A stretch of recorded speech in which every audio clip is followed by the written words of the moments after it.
The Wright brothers, from bicycles to the first airplane. At the dawn of the 20th century, the dream of human flight captivated inventors, scientists, and dreamers around the world. People had long looked to birds and wondered, could humans ever soar through the skies? Many had tried, building gliders, flapping machines, and balloons. But all attempts at controlled, powered flight had failed. Enter Orville and Wilbur Wright, two brothers from Dayton, Ohio. They didn't come from a family of engineers or wealthy patrons. Instead, they owned a bicycle shop, fixing and building bicycles for their local community. Yet, they shared a passion for flight that would change history. Inspired by the work of earlier pioneers like Otto Lilienthal and Samuel Langley, the Wright brothers began studying the principles of flight with incredible attention to detail. Unlike many inventors who relied on guesswork, the Wrights focused on science and experimentation. They meticulously studied aerodynamics, trying to understand how lift worked and how wings could be shaped to create enough upward force to support a human. They built small gliders and flew them over the hills near Dayton, carefully recording every measurement: wind speed, wing angle, and the effect of different wing shapes on lift and drag. By 1901, their experiments had already produced important discoveries. But they realized they had more to learn about control in the air. While many inventors focused on simply lifting off the ground, the Wrights understood that controlling an airplane in flight was equally important. They invented a method called wing warping, which allowed the pilot to twist the wings and steer the glider. They also designed a movable rudder to help the aircraft turn safely. To test their ideas scientifically, they built a wind tunnel in their bicycle shop, an unusual tool at the time. Using small models, they tested over 200 wing shapes, measuring the lift and drag of each one.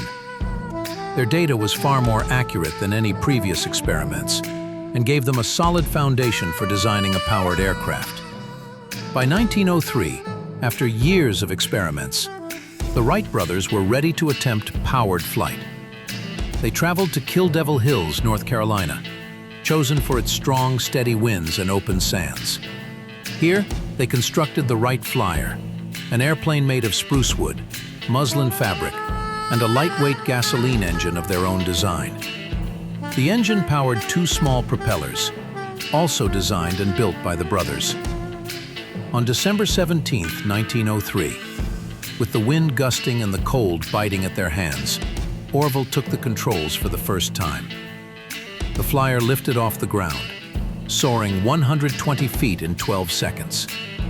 It might sound modest today, but this was the first controlled, sustained flight of a powered, heavier-than-air machine. Later that day, Wilbur piloted the Flyer for 59 seconds, covering 852 feet, a remarkable achievement at the time. The first flights were just the beginning.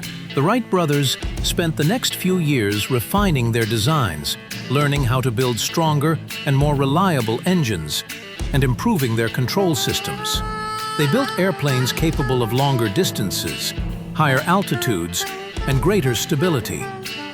By 1908, the Wright Flyer had impressed audiences in Europe and the United States, demonstrating that human flight was no longer science fiction. The Wright brothers' invention had enormous consequences. It laid the foundation for modern aviation, transforming transportation, commerce, and even warfare.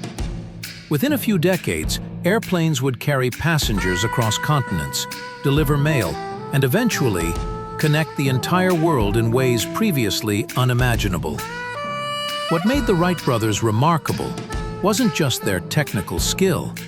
It was their curiosity, patience, and scientific rigor. They measured, tested, failed, and learned. They combined theoretical knowledge with hands-on experimentation, proving that innovation requires both imagination and discipline. Today, every time a plane takes off, we are witnessing the legacy of two brothers who looked at the sky and believed humans could fly. From gliders on a windy hill in North Carolina to supersonic jets and space travel, the Wright brothers' dream continues to inspire engineers, scientists, and dreamers around the world.